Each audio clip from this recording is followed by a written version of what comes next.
Evening, call the meeting to order, please. It's going. Roll call. Commissioner Simpson, I am here.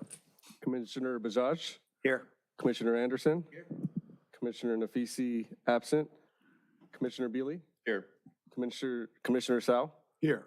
Chairperson Arata. Present. Thank you. Commissioner Sao, if you could call the salute to the flag, please.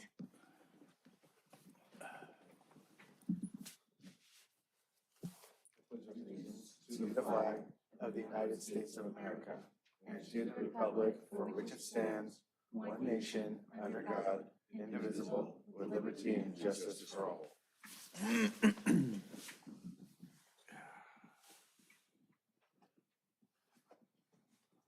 Approve the order of agenda. Motion to approve. Second. All in favor? Aye. Any opposed? Blue folder items. Blue folder items are additional backup to administrative reports and/or public comments received after the printing and distribution of the agenda packet for receive and file.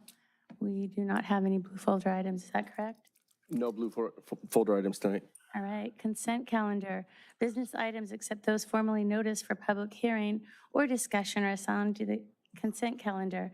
The commission members may request that at any consent calendar, items be removed, discussed, and acted upon separately. Items removed from the consent calendar will be taken up under the new excluded consent calendar section below.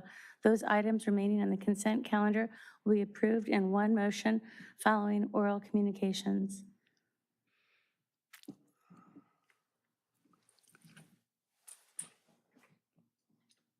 All motion? Second. Any second? I'll second the motion. All in favor? Aye. Any opposed? Excluded consent calendar items. Public participation on non-agenda items. This section is intended to provide members of the public with the opportunity to comment on any subject that does not appear on this agenda for action. This section is limited to 30 minutes. Each speaker will be afforded 3 minutes to address the commission. Each speaker will be permitted to speak only once. Written requests, if any, will be considered first under this section.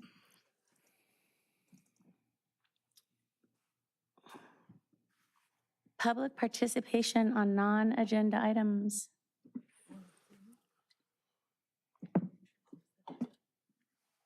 And for the record, there is.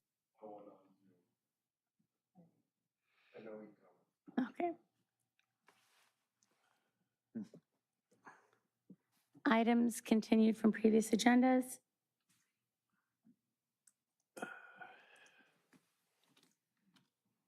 Items for discussions prior to action. All right, let's get into it. Discussion of removing the center line on Meyer Lane, 190th to Ralston, sorry. Good evening, Public Works and Sustainability Commission, Ryan Liu, City Traffic Engineer. The first item is a proposal to remove the center line on Meyer Lane, about 50 feet north of 190th Street up to Ralston Lane. The origin of this request came from a resident who approached the District 3 council member about overnight hit and run collisions along Meyer between the drivers on Meyer Lane and the parked cars. That resident experienced this twice, 2 of their cars, and claimed that other neighbors had also experienced similar collisions. As some background information, Meyer Lane is about 36 feet wide. That roughly equates to 8-foot wide parking lanes and 10-foot driving lanes. It's classified as a local street, speed limit 25 miles per hour. These lane widths are actually the minimum recommended widths per industry practice, so a 10-foot through lane and an 8-foot parking lane. Meyer Lane also experiences higher than usual traffic volumes, about 3,400 vehicles per day. A lot of our streets are, in the 500 to 800 range per day for a local street, and we are getting 85th percentile speeds of 30 miles per hour. This data was collected back when we were discussing all the red curbs. Staff suspects that some of the causes, we don't have police reports for these hit and run collisions, but some of the causes could be the popularity of large trucks and SUVs. It's just a higher chance for these parked vehicles to get hit, especially when the lane widths are at their minimums. There's also changes in driving behavior, due to the pandemic. We're seeing a increase in hit and runs across our society, as well as more, underinsured, uninsured drivers, and, vehicles being more expensive nowadays. I think all that put together, we're hearing more about these hit and runs. And so the resident reached out to the council member reached out to us asking if there were any solutions that could be done from an engineering standpoint. I believe they reached out to police to see if there was any information, but it can be difficult with hit and run collisions. So engineering did some investigation and, thought, let's look at that center line. And so in the METCD, center lines, so those yellow center lines in the middle of the street, they are required on arterials and collectors with more than 6,000 vehicles per day. Recommended if there's more than 4,000 vehicles per day. Note that Meyer Lane is neither. It has less than 4,000 vehicles, and it's not an arterial or a collector. Historically, the city has installed center lines on pretty much every single street, regardless of these characteristics. It is something that is quite unique to Redondo Beach. I have not found another city around our region that puts yellow center lines on every single one of the streets. The pictures below, here on the left is Redondo Beach, a typical two-way street. We see those lines everywhere. Over to the right here is Torrance. They a little bit more minimalistic on the striping.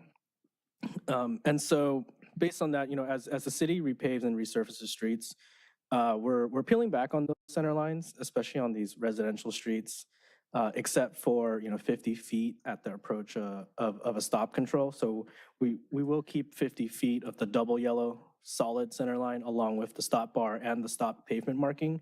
That on its own is already above and beyond what a lot of cities do. As you can see, Torrance has a stop bar, a stop word, no center line.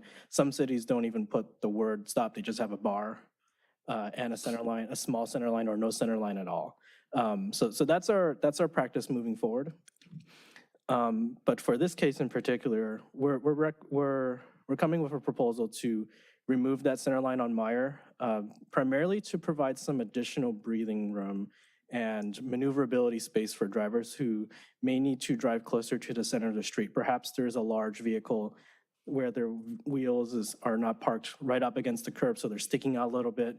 Maybe removing the center line could, prevent or decrease the chances of these types of collisions from occurring, especially at night when visibility is not as good. We can also encourage safer passing of cyclists in the lanes. Some drivers might not feel like they want to pass a cyclist with safe enough distance. Maybe the removal of a center line could help with that. There could be a slight traffic calming benefit with removing the center line.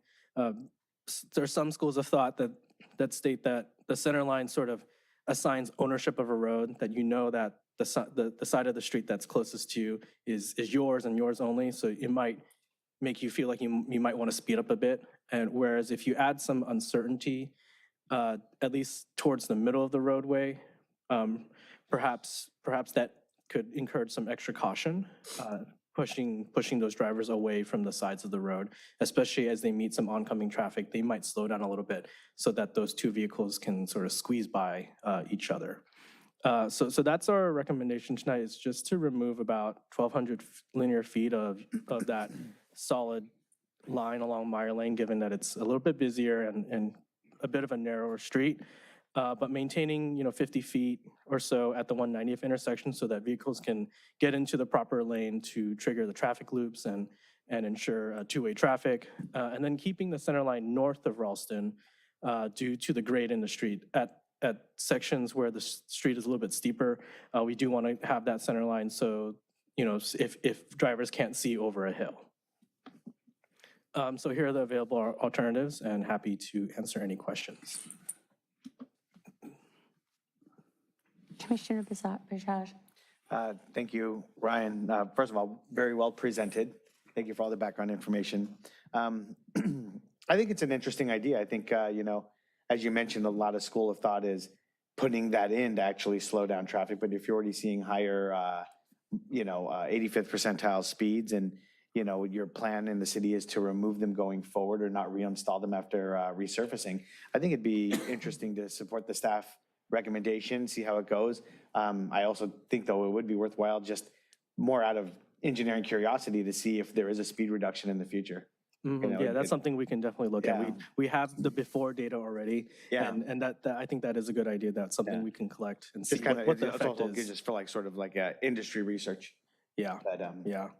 yeah, I would be supportive of the staff recommendation. Yeah, and I think as a, if we're not seeing that, another experiment we could do is to add the edge line. Yeah. And maybe we have a street with the edge lines to clearly show the difference between the parking area and the driving lane. And, if there's no center line, does that create, that driving space in the middle that hopefully drivers might be more cautious? But I think the primary goal here is to see if we can, address some of those collisions. It's hard to say whether it'll be successful or not, but I think it is a pretty minor change that hopefully can help towards Yeah. that. I have a Commissioner Sal. I have a couple questions, Ryan, and thanks for your presentation. One is, in looking and understanding kind of the streets around Meyer, will removing the center line set a bad precedent for neighboring streets? Because we have Ringe, we have Blossom, we have Slauson, we have Ripley, they all have center lines. So will this cause a trickle down approach in terms of all the residents saying, hey, we want all of this removed? Like our street is going to, we have side swiping issues on our streets too, right? So that's just one concern of mine, because it's not kind of an outlier, an anomaly on Meyer. It's like throughout that whole part of the city. And then the other thing is that Meyer seems to be a very contentious area because of high traffic. We've had quite a lot of residents come and talk about Meyer in regards to parking and visibility and accidents and whatnot. I'm just curious, removing this type of will it exacerbate existing issues right now that they're facing? I'm actually shocked there's like no residents here sitting in the crowd right now, because that's usually a very big topic for this particular, all the residences in this area. So I'm just curious how that would impact things, especially those residents' concerns. Yeah, I think to your first question about the center lines and, how it'll affect on different streets. So that's something, not putting back in the center line when we resurface a street. That's our sort of position moving forward. I think we'll take it on a case-by-case basis if we get those requests that come in. To this date, we haven't received a specific request to remove the center line. I suppose for most residents, it hasn't been a big issue for them. We did get some questions on the most recent slurry seal project in District 2. When we didn't put those back in, some residents had some questions, and we're answering those as they come in. To your second point about the removing the center line and potential, other effects that may cause, I believe that the previous time we discussed Meyer Lane, it was about visibility and people pulling out of their driveways. We don't think that will change. It won't make it worse nor better. However, maybe there's a slight chance that if a driver is driving a little bit closer to the center of the street, maybe there's just slightly even more visible to someone coming out of a driveway. So there could be a secondary benefit to that. Or, maybe if a driver's hood is sort of sticking out at one of those driveways, that could encourage the driver on the main street to maybe maneuver around a little bit more. How about a dotted line? Is that a happy medium in terms of being a solid stripe versus, because there's a lot of streets with kind of the dotted lines. Maybe that's a happy middle ground. I don't know. With respect to the dash line, so legally speaking, the double solid one means you can't pass, and the dash one is just technically one could pass on that street. I don't think residents look favorably on someone getting passed on a residential street. Clearly, that means that driver is probably going, much higher than the speed limit. I think at this time we still want to recommend the complete removal. I think most drivers will treat those lines one and the same. So we don't think that's a very big difference between dash versus solid. Commissioner Simpson. Yeah, just a quick question. How long does it take you to do it, and what's the cost? That cost can be folded into our restriping budget as the city striping contractor comes around. So as of right now, we probably have like 7 or 8 other jobs in the city for them to do. They're a little bit backed up and behind. It's actually an outside contractor that does this work for us to do the removal of that striping. So it's the cost is generally pretty low, and we have the funds for it. Would happen? We're approved. Yeah, we've been trying to get in touch with them. They were supposed to come out and do a bunch of restriping jobs about a few weeks ago, but due to the rain, they couldn't come in. And we've been reaching out to them to try to set a new time to come in. But they should be coming in pretty soon, and we're hoping, if recommended by the commission, to add that to our list. Commissioner Bealey? Because the existing delineation between the two lines, the two lanes, thank you, is a solid double yellow line currently. And because of the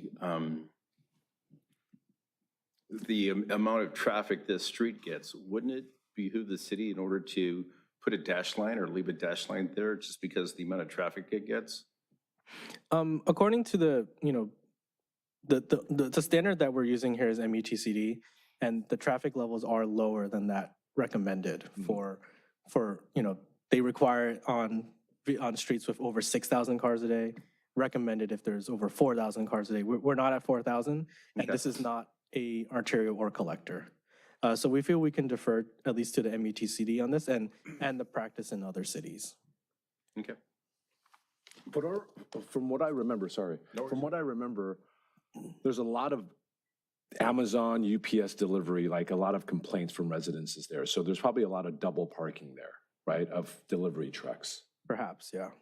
Double park, remove obviously people want to get around it, so they're going to ignore whatever lines on the road. I'm just thinking about the implication of the removal. Does that help, or does it create more of a hazard? I don't know. I'm just throwing that out there, just as just remembering the issues that some of the residents have brought up regarding deliveries. Yeah, I don't think it's going to materially change any one driver's habits. Technically, as it's striped now, you are not legally allowed to go around. Yeah, right. So if there's an Amazon truck there, you're supposed to wait until that delivery driver probably walks down some stairs out of a courtyard and then back into the truck, which could be a couple minutes. And I don't think drivers are waiting that long. So even if we removed it, I don't think that behavior would change materially. Commissioner Nafisi? I've had a lot of conversations with different residents on Meyer Lane, and pretty much the consensus is that concern of these big trucks, the delivery trucks. It's not the Amazon trucks, it's actually the deliveries, the 7-Eleven, that are very problematic within the first 3 apartment complexes there. And they tend to double park. It has gotten better. But my concern is when you remove that line is that the delivery trucks will feel this freedom to turn around in the street, and it's a very narrow street. So I feel like that's going to exacerbate that a little bit. And they've been very vocal and very consistent about what those concerns are. So my hesitation is that. So I'm not sure if there's some other way to think about that, because it is a very narrow street and there are very big, large trucks that come there. And it's very common for them to do those 3-point turns. So I'm curious to know your experience, how removing the line might exacerbate that or maybe limit that, or if you have any. Yeah, I think just like the previous question, it probably won't have a material change on those types of behaviors. I think what we're trying to do here with this change is sort of those drivers who are psychologically feeling that they need to stick to one side of the line and are potentially coming in conflict with a parked car. And so this is sort of as they're going up and down the street. We don't know for sure whether this will solve the issue, but perhaps that additional breathing room in the middle of the street will reduce some of those collisions. But I don't think it will change, some of these behaviors that you're referring to, that, someone turning around in the middle of the street, because I think any amount or no amount of striping they will try to get to where they need to go no matter what. Commissioner Anderson? Yeah, I was just wondering, I kind of anecdotally brought up in the report and just briefly, the commissioner here on the edge line striping. With that amount of traffic, decent amount of traffic, if you've thought that that might bring some more responsibility to the people parking and kind of create that demarcation line. I'm just curious what staff's thinking about on these streets. Yeah, we think that with the edge line, so, that could be a second step if we're still hearing more complaints about the hit and runs or other types of sideswipe collisions. We could elevate that to the next step. Doesn't require, council approval or anything. We'll probably just have a conversation with the council person and the residents and install that type of line. It's a fairly easy thing to stripe, but that could be done as a second step. No, thank you. Commissioner Simpson, do you have any questions? No questions, but I'm prepared to make a motion. Commissioner Bajaj, do you have any questions? No. Commissioner Anderson, Commissioner Sao? Any questions? No, no more questions. Thank you. Commissioner Bealy? No. Commissioner Nafisi? Okay. May I make a motion? Chairperson I'd Arata. like to move that we accept the commission's, the staff's recommendation to remove the center line. Do we have any public comment? There is no e-comments and there is no one on Zoom. Okay. Nobody. Commissioner Simpson? Yeah, so I move that the staff report be accepted to remove the center stripe. I'll second the motion. All in favor? Aye. Any opposed? Aye. We could This has to take be a a roll roll call. Real cool. Commissioner Simpson? Aye. Commissioner Bajaj? Aye. Commissioner Anderson? Aye. Commissioner Nafisi? Nay. Commissioner Bealy? Aye. Commissioner Sao? Aye. Chairperson Arata? Aye.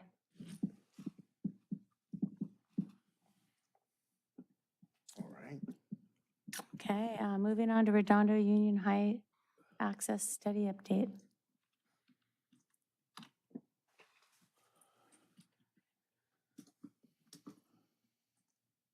Okay, great. So last week at the District 2 community meeting, the city's consultant and public works staff held a public meeting. So the history of this item was, we had discussed always stops along Diamond, in proximity to the high school. And the results of that discussion was a BRR for the city council's budget to fund a study, a more holistic and comprehensive study looking at access to and from Redondo Union High School, mainly around Diamond Street and, what can be done if we did a slurry seal, restriping of the street, and also looking at curb management of the pickup drop-off zones on the Vincent side of the school, mainly around El Redondo Avenue, East, West, and Vincent Park in the center. So our goal tonight is just to kind of have a debrief on that meeting and get any feedback from the commission as the project continues to move forward. So right now the consultant is kind of synthesizing all the public feedback that was received at a stakeholder session. So the stakeholder session was the school district, a couple students, PTA president, school admin, police, different departments of the city. And then the public meeting was held online with Councilmember Lowenstein on February 19th. And notice of that public meeting was provided to the entire neighborhood and the District 2 list as well. So these slides on the screen show that that's the slides that were from that meeting. Just an agenda, the staff that was, and council member that was involved. The consultant used Menti. It was a public outreach platform where participants in the meeting could scan a QR code or log onto the website and then provide feedback to all the questions that were asked during that meeting. So over here, we can see the slides and showing the results and who was attending that meeting. That meeting was primarily attended by the neighbors. Unfortunately, we didn't get any students at that meeting, but it looks like we have students here tonight, so that's great.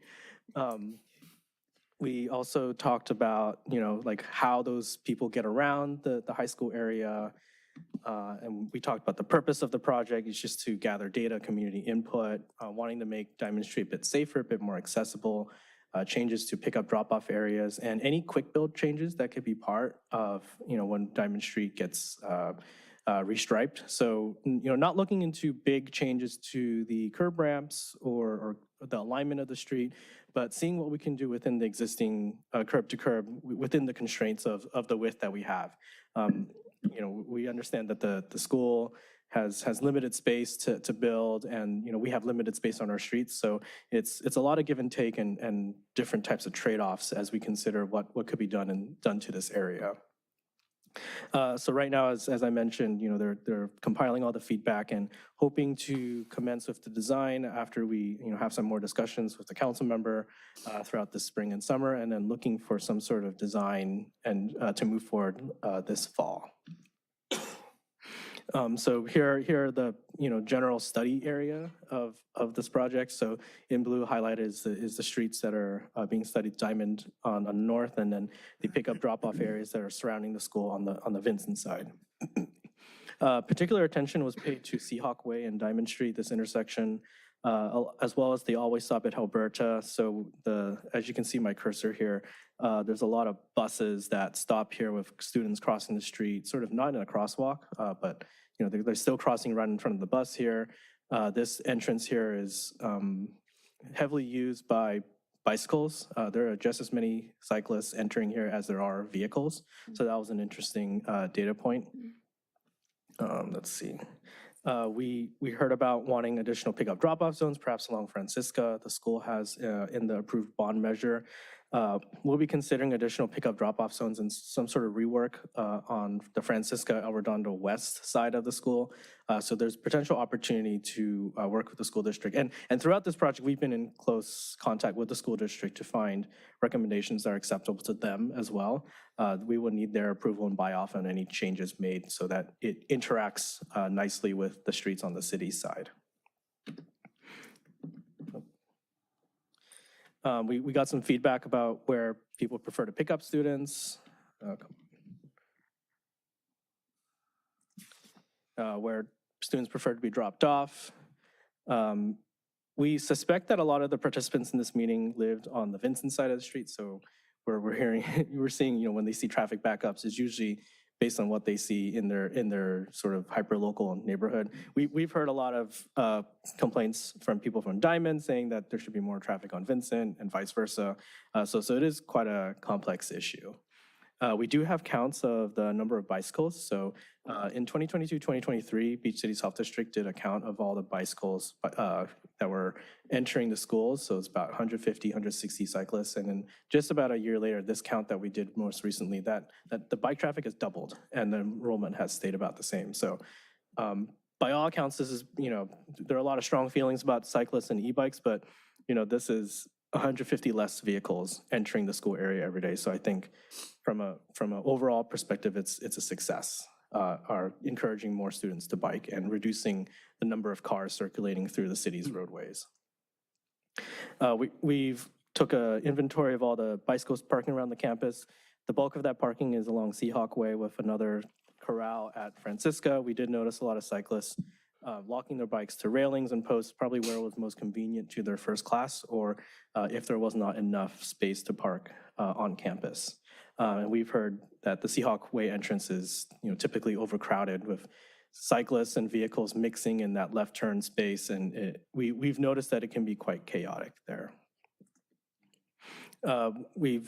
There's a desire for additional bike parking along the campus, but note that these results were based on the neighbors, sort of opinions, and not necessarily the students that weren't there at that meeting. We talked about different bicycle lanes as sort of an educational piece. We've talked about this with the commission before. Typical question about which bike lane drivers and cyclists would feel most comfortable riding or driving next to. Not surprising with these results, everyone wants higher quality bike lanes, but there are a lot of implications with the amount of space that's available, the necessity to add additional red curb zones to increase visibility. So there are a lot of trade-offs and complications. If we could put protected bike lanes everywhere, that would be great, but we don't have the space for that. This map, we're presenting on an overview of all the different crosswalks and transit options in the area, and some of the feedback that we received. So especially from the student who walked to school, they had a lot of feedback about the Del Amo Diamond Juanita intersection just feeling very chaotic in the morning, just all the different modes of transportation sort of competing with each other at that intersection. And then noting that with the bus, a lot of those bus riders, they're not going to walk around and use the designated crosswalk. They're all crossing in front of the bus where the crosswalk is not marked.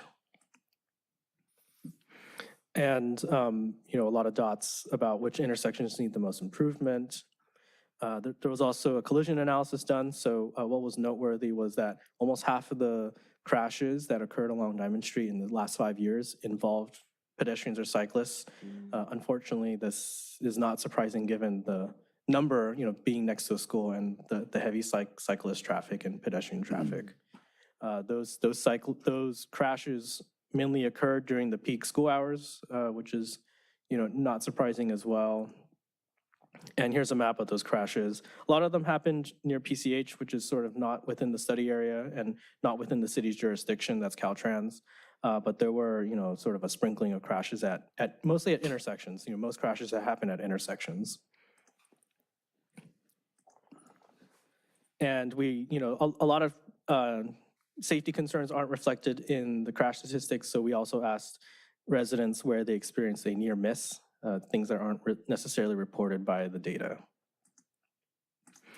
And so during that meeting, we presented a couple different options for Diamond Street specifically. We heard a lot of feedback about Vincent Street and wanting to make Vincent Street a little bit safer, flow better.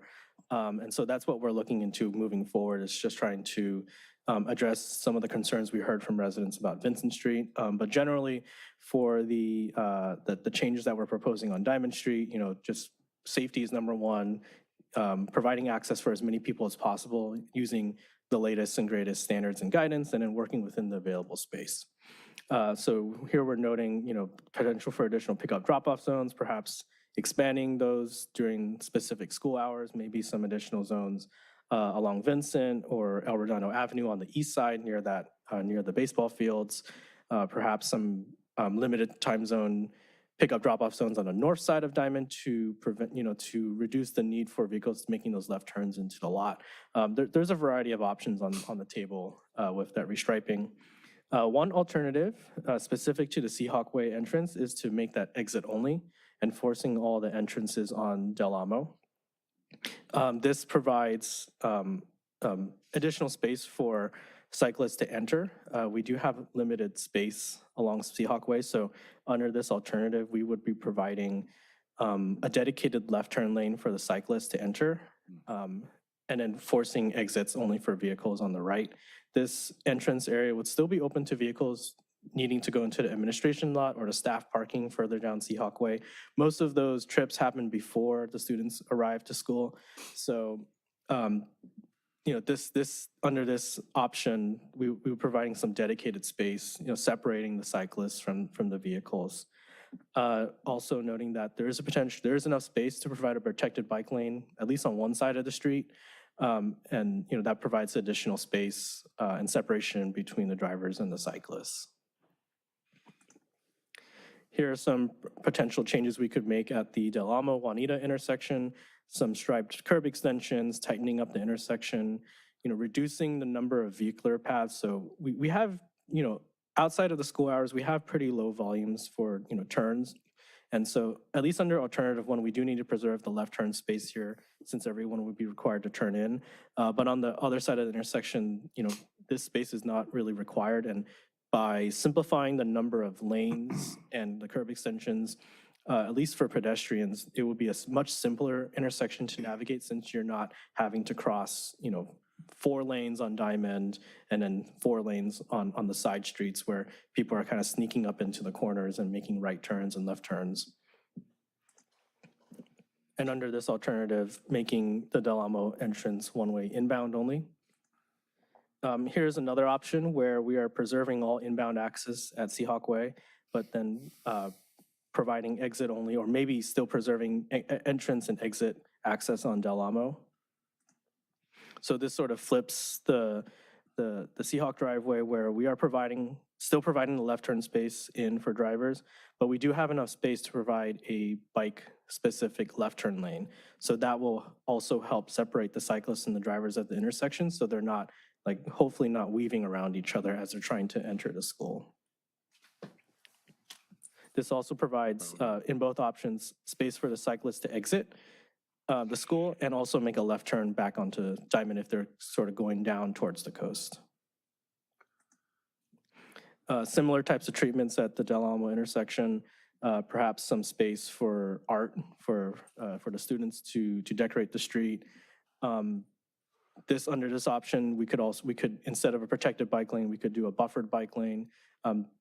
It doesn't physically prevent the vehicles from double parking there, but this preserves all the street parking along Diamond.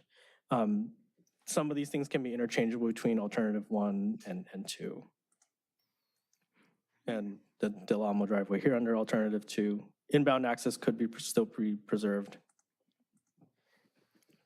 And so we solicited input from the residents about these different alternatives, noting that, while a lot of people, there's a lot of interest in protected bike lanes, it does usually result in a loss of parking. So that's one of the trade-offs that has to be considered. Whereas with a buffered bike lane, narrowing the lanes to help slow the speeds, we do not expect as much loss in parking. We also provided a sample of the types of materials that can be accommodated under this type of restriping of Diamond. So there's a lot of, bollards and flexible curbs, like prefabricated curb sections that can be used that are relatively low cost.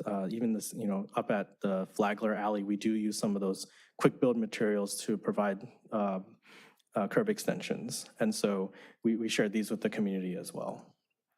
And so the next steps for this project is to synthesize all the feedback, talk to the council member, and then hopefully move forward with some sort of design and for city council approval. So that's what we shared last week, and happy to take additional feedback and suggestions as we continue moving forward.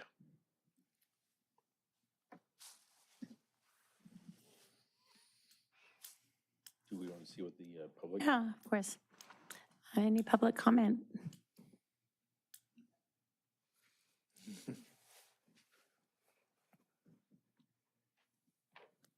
Hi, my name is Tiffany Meyer. I'm a student at Redondo. I actually have a bit of a suggestion for the crosswalk on Helberta and Diamond. There is already one on one side of the street, but there's not one on the other side of the street, which causes a lot of confusion for drivers, and a lot of accidents happen there because students will typically cross the street anyways without the parking lot being there. So this causes drivers to not see them crossing the street, and that's where a lot of collisions happen. So I guess I'm suggesting a crosswalk there as well, so drivers are forced to look at both sides of the street. Yeah, that's all. Thank you.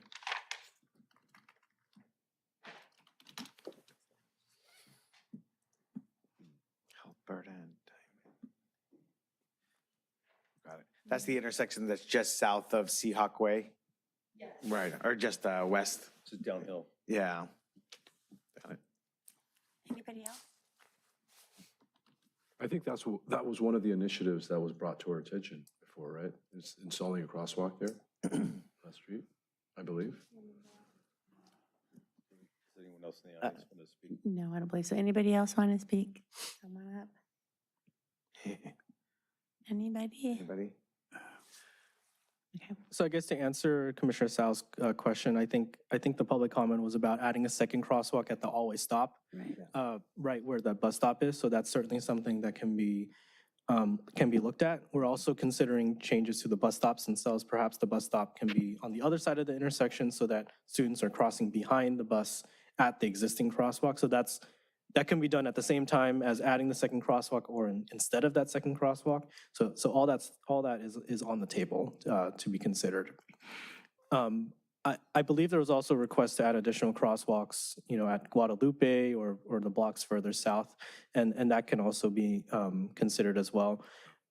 We have limited ability to add additional crosswalk ramps at this time, and So we're a little bit constrained by the curb alignment at this, but, perhaps an additional ramp could be accommodated.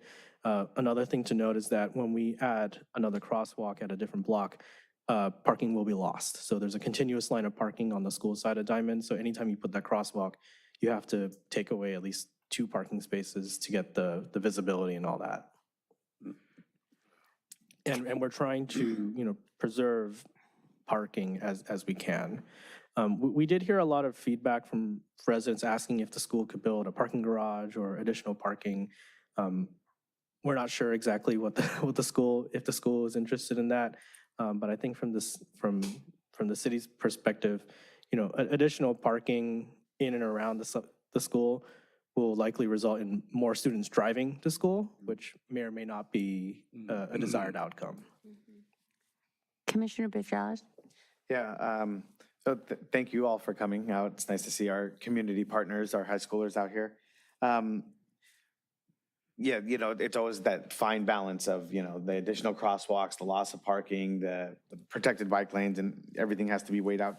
Do you know if there's a plan for some additional outreach via a student survey or via a community survey, something a little bit more widespread prior to any of the decision-making? That's something we'll raise with the council member in terms of, any further engagement that we want to do. The consultant has completed their engagement scope.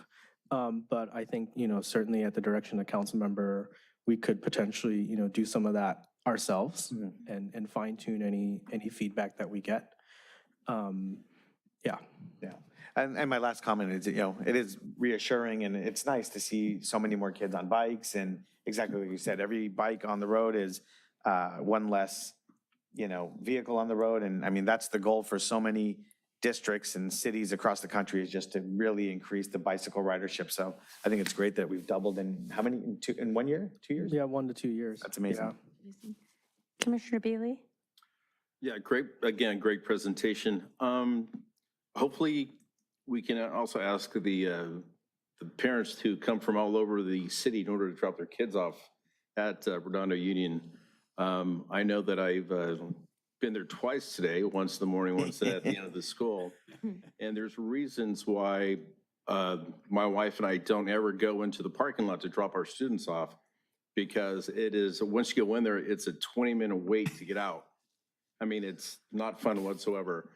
As a parent who drops their little one off there, I would like to see like an area in front of the school in order to drop the child off there.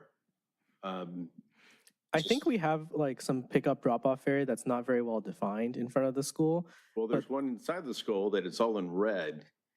And everybody, and it even says on the school, there's signs there that says red lane or red curb is drop-off area.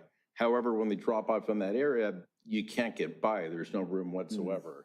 I'm going like, I don't know who thought of this one, but it obviously doesn't make any sense. But the red curb in front of the school, which is a bus stop, I have spent a little time there. I kicked the little one out of the car, whether she's ready or not. And that is probably the most used drop-off point in the school that I've ever seen. But yeah, so we are considering additional zones in front of the school around, on either side of the street to, provide additional opportunity zones so parents don't have to go into the school. Right, so Yeah. seeing the lovely little ones on their e-bikes getting their way to school, I have yet to see anyone stop at a stop sign. I mean, unless a cop is there. But it's great seeing this big diagram showing how the e-bikes will be able to go this way and that way and the other way. And in fact, they already do that. They go this way, that way, and the other way. Whether or not there's anything on the ground in order to, guiding them in that direction. So kind of interesting to see where this is going to happen, or how. But again, I would also like to see something sent out to the parents for their ideas and their input, since you spent so much time. Yeah, so when we had this meeting last week, we sent it to the school admin, and I believe they blasted it out to the parent community. So I think we did get one parent. That's funny, because I haven't seen anything, and I get every email from the school that Principal Brown sends out. the morning Yeah, announcements. I have not seen anything. I see. Admittedly, I didn't see one either. I have a high schooler there as well, but Yeah, I well, we sent it, I we forced sent him to it ride to his the, bike because I don't want to get in that traffic. yeah, we sent that postcard to the school principal and the school district. So ultimately, they control Yeah. the list. Commissioner Anderson? I was just going to say that working with other agencies, it's very common for them now to move transit stops to the far side of an intersection. LA DOT does that when I work with them. And then I completely lost my train of, oh, have you thought of RRFBs for any of these crosswalks if there's some concerns about pedestrian safety? We currently don't have any uncontrolled crossings here. So all the current crosswalks are at stop control intersections where we cannot install an RFB. But if there was a desire to add a crosswalk where there wasn't a stop sign, then that might be an appropriate place to put an RFB. Sometimes we get complaints from the adjacent neighbors though. Yeah. So that has to be weighed as well. Thank you. Commissioner Nafisi? Thank you so much for your presentation tonight. I'm excited about the protected bike lane, but I do think it's going to remove parking. And the residents have stated time and time again, I've been CC'd on the same emails that you have, that they are very concerned about the parking. And that's been a pretty consistent narrative that they have been emailing us ever since we brought up the change of the day of the street sweeping. So that just, I kind of wanted to reiterate that they have brought that to our attention multiple times. So I would not consider sharing with council a position that, is going to take away parking, especially with the number of children that we have over there at at the high school. If I could sort of add a little bit more to that, is that the consultant also did a parking study as well. And, as expected, the areas all around the school have, fully utilized parking, at least during the beginning part of the day. We actually do see that demand drop off as we get closer to Prospect, even during the school day. So that could be a part of the discussion if protected bike lanes are desired and, maybe there is space further down the block to make that a reality if the residents are okay with that, if we show them the data that the utilization is lower. So there is some, wiggle room with that, but yes, as we get closer and closer to the school, that's when, those trade-offs will really have an impact, as you mentioned, and we're very aware of that. Okay. Approximately 1 year ago, I sat in front of you and we talked about the committee that you guys had started with City Council to bridge a conversation with the school district and the city.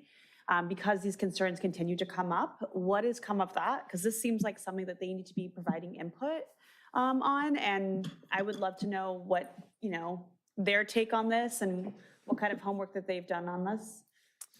Good evening, Andy Wingy, Public Works Director, and I'll answer on this one. I'm not on the committee. It's staffed by our city manager and 2 of the council members, and perhaps somebody else from our staff. To my knowledge, they haven't brought up this topic yet. They've been working for the last 6 months on school, city kind of shared services type issues and negotiating some way to document all that and work out payment for those things that are maybe if there's an imbalance in those areas. So to the best of my knowledge, this topic has not yet come up. And by the city manager's choice for priorities, I think. Okay, well, that's a huge missed opportunity on the city's part. That's probably why one of the reasons why the committee was created, to have those conversations, right? To bridge the city, as you had shared them. I think this committee's existed for quite some time, predating this issue. So I've certainly mentioned this issue, and the council member and the district council member for this district is on that subcommittee as well. And so I wouldn't want to speak for their intents about priorities, but that, to my knowledge, they haven't brought this topic up yet. Okay.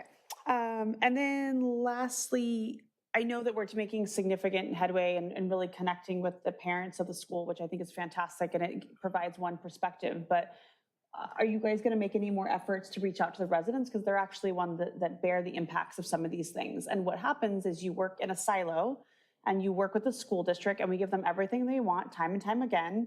And then we're faced with residents who are really upset. And so I'm trying to kind of curb some of that. Are we reaching out to the residents to try to get feedback? Is that QR code being mailed out to the residents that live on those streets impacted? How can we bridge that communication? So that meeting was sent by postcard to every resident within 600 feet of Diamond. So from Diamond all the way to Carnelian. So everyone in that zone. And then on the Vincent side within about 300 feet, since we're not proposing much of any substantial changes there. So all the residents in that area were notified of that meeting, and that's why that meeting was almost all residents who showed up. And I think for the next efforts, we want to get in touch with the council member and get their wishes on, what the next community engagement will be. Okay. Yeah, so that they're aware that, at least from the consultant side, they're finished with that scope, and we're at a good place to determine, what's the next step. Okay, thank you. No further questions. Commissioner Anderson, any comment? No further comment? Commissioner Sal? No. Commissioner Bealy? No. Commissioner Nafisi? Chairperson Narada, for the record, there is no public comment, there's no e-comment, and there's no one on Zoom. Okay. Commissioner Bajaj? Is this just a review and file? This is a That's receive and correct. file. Yeah. Receive and file? But we've taken all your feedback and written that down. So that will also be part of the feedback received, Got it. along with from the stakeholder group and the public meeting. Right. Do we need to make a motion? I'll make a motion You can to. make a motion to receive and file. I'll make a motion to receive and file the report. I'll second. All in favor? Aye. Roll call? Roll call. Commissioner Simpson, Aye. Commissioner Bajaj, Yes. Commissioner Anderson. Aye. Commissioner Nafisi, Aye. Commissioner Bealy, Yes. Commissioner Sal, Aye. Chair Arata. Aye. Thank you. I'll move on down to commission member items and future commission agenda topics. I do have one thing. Oh. Okay. Commissioner Anderson? Yeah, I would like to send a referral to staff on seeing about the feasibility of developing a seasonal parking permit program, which I understand would require a code change ultimately. But at this point, just for staff to see about developing that program. Yeah, we can come back to the commission with an agenda item talking about, what it would take to do that. Assuming the commission votes on that. Commissioner Bajaj? Yeah, just something for the fellow commissioners here. Every year, the South Bay Cities Council of Governments, the South Bay Cities COG, they do their annual General Assembly. And I know sometimes like the emails go and they get missed or whatever, but just want to remind you all that it is on Thursday, March 27th. So you can go onto the South Bay COG's website and register. It's a free event. It's all the 16 South Bay cities, government leadership, and many commissioners that are out there. And it's always a really informative day, so. So when is it again? Thursday, March 27th, and they hold it every year at the We get an Carson, email about it. though, but- Carson City Hall. Carson City Hall. Yeah, Carson City Hall, and it's a, 8 a.m. to 3 p.m. thing, and they usually have, many speakers. We get a lot of local elected officials, including, Ted Lieu will be there every once in a while, Congressman Ted Lieu. And they serve breakfast and lunch. This year, they're charging for lunch. Yeah, Oh, but it's there. It's They available. do usually do a pretty decent lunch. This year, they're charging for the lunch, but nonetheless, it's still a good event. And, you see a lot of city staff there and so forth, so. Is it at the event center? Or is It's it- at that big Carson Event Center, yeah. I mean, they get probably, 800 attendees. I mean, it's a large event. Oh, Commissioner Anderson? No further comment from me? I'm sorry, Commissioner Simpson. So sorry. Yeah, I just a referral to staff. Last time I brought up a small tree on Aviation Boulevard just before Rockefeller Lane, where the small bushes are completely blocking my line of sight. And I think staff noted it. And it's still there, and Yeah. it's more Yeah. dangerous than it was last week. Yep, I've asked our urban forester to try and use our own crews. We normally let WCA, our contractor, do those kind of spot corrections when they're in town. They're not always here in town. But I've asked him to step up and see if our crews can do that work I mean, it really is dangerous. in That's the issue. in the short term. Okay, but you're aware of it and working, okay, thank you. Yep. Commissioner Sal? No, nothing. Commissioner Bealy? Yes, I'd like to, I live up D5, so over by Del Page Park. There are no signs indicating that Del Page Park is Del Page Park. So if we can have somebody look into that and find out what I the think signs are missing? we have a sign on the Robinson Street side. No, you don't. We don't, not any, okay. No. We'll look into that. I remember us relocating that sign because there were like 3 or 4 poles right at the Robinson Street side. One of them may have said Del Page Park, but we'll check it again. Okay. And then some of the intersections in that D5 area are very, very dark when it's dark outside, obviously. And like the one on Robinson and Phelan, it's almost pitch black. And we go down to Robinson and Johnston, and then there's like 3 giant lights there. So it's kind of awkward to see that one small offshoot street is so much well lit, where one of the larger intersections there is dark as can be. Yeah, that neighborhood, the street lights are Edison's. We can certainly reach out to them to do an analysis and see if an additional light at Phelan and Robinson, was that the intersection you mentioned? Yes. Yeah. I'll reach out to them tomorrow. Thank you. Commissioner Nafisi? Yes, I just want to say thank you so much for your efforts to open Dominguez Park. The kids are really excited. There were a lot of kids on the playground. It's definitely the hot spot to go to if you're under 10. I wanted to follow up on a request that I had shared for a referral to staff back in October regarding power washing the greenbelt. Has there been any efforts to do that? I know he was very overwhelmed with a lot of asks last time I brought it up, so I want to bring it up again to see if that is something that he can accommodate in his very busy schedule. Power washing the Greenbelt concrete, No, the trash cans are like a mess. All the dogs There's the are North peeing on Redondo them. bike path, So, I think, yeah, yeah. on the bike Yeah. path. Okay. Almost anything D5, even though the Henderson Park is, leaves a lot to be desired. Mm-hmm. I don't know why there's so much. I don't know when the last time we did that is, but I'll check tomorrow and Yeah. get it on I our believe schedule. we may have mentioned before we have 1 power washer for the whole city. We have 2. We have 2? Okay. Yeah, which is, so I waited 5 months to bring it up Mhm. again, so I'm waiting patiently, so I want to follow up back up with that request, if that's okay. So trash cans, benches, and. Yeah, uh, yeah, the dogs just it seems to be a magnet for the Got it. dogs. We don't like each other a lot. Got it, thank you. All right, any other requests for staff? So, Yeah, we would need to take a vote on Commissioner Anderson's to add feasibility of seasonal preferential parking program. to a future agenda, yeah. Yeah, for a future agenda. So we need a vote a motion and a vote from the commission. Oh, make a motion to do that. Quick question with that. What area would that be for? Citywide. Interesting.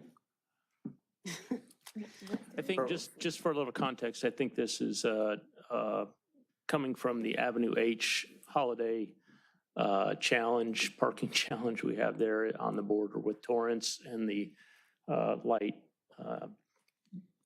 Christmas lighting, holiday lighting in that neighborhood adjacent to the city. So a solution that's been talked about is an event-based parking pass, residential parking pass. We do have a code to accommodate residential parking passes for daily, regular commuter type activities. Doesn't include any kind of seasonal or event-based activity. So we would need to look at the deficiencies in the code in order to accommodate what you're suggesting, and we'll be able to bring back some information next time for maybe discussion and further action from the commission. Is that going to come back to the? Yeah, we would come back to you with kind of what it would take to move the needle on this a little bit, so. Okay, fantastic. And you'll notify the residents? Yeah, well, first step would probably just be to come to you and ask for further, we need to find out what it would take. It might be more of a citywide discussion and a very substantial code change. before we get to the point of specific streets. Okay. So, yeah, next step might be if we had the discussion here and it was the will of the commission, you might refer staff to recommend this to the city council or include it in your own recommendation to city council for next year's CIP program, for instance, or other programming that we do. Yeah. All right. All right, so you want to lay it out, you want to say it one more time, what you'd like us to give you a I motion? want to make sure I get the wording correct. Public Works Director did a very good job of explaining it, but the referral to see about the feasibility of developing a seasonal parking permit program for the city. Seasonal residential based, Yeah. neighborhood based, right? Yeah. Can I motion my own referral? That's the Certainly can. motion? I will motion it. Well, I just understood that we don't need a motion just to have you come back with more information. for us. Actually, We do to be able you're to moving to put agendize it it. on a future agenda, which Got it. requires the Oh, consent of okay, the okay. commission. I thought staff could put it on the agenda, but, yeah. So in our new regime, the city clerk has directed us to bring forward agenda items that are directed from our city manager or the city council, and to accommodate anything that the commission comes up with that is within their purview and that we have time to help with. This is one of those items that we are available to help with and come up with some feedback for you if you move to put it on the agenda. I'll second that motion.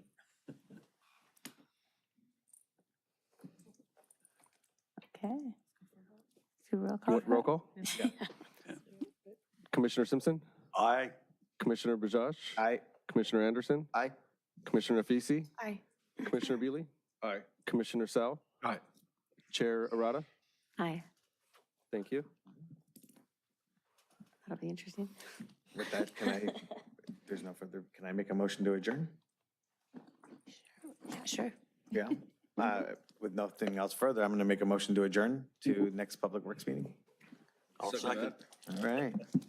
The next meeting of the Redondo Beach Public Works and Sustainability Commission will be a regular meeting to be held at 7 PM on March 24th, 2025 in the Redondo Beach City Council Chambers at 415 Diamond Street, Redondo Beach, California.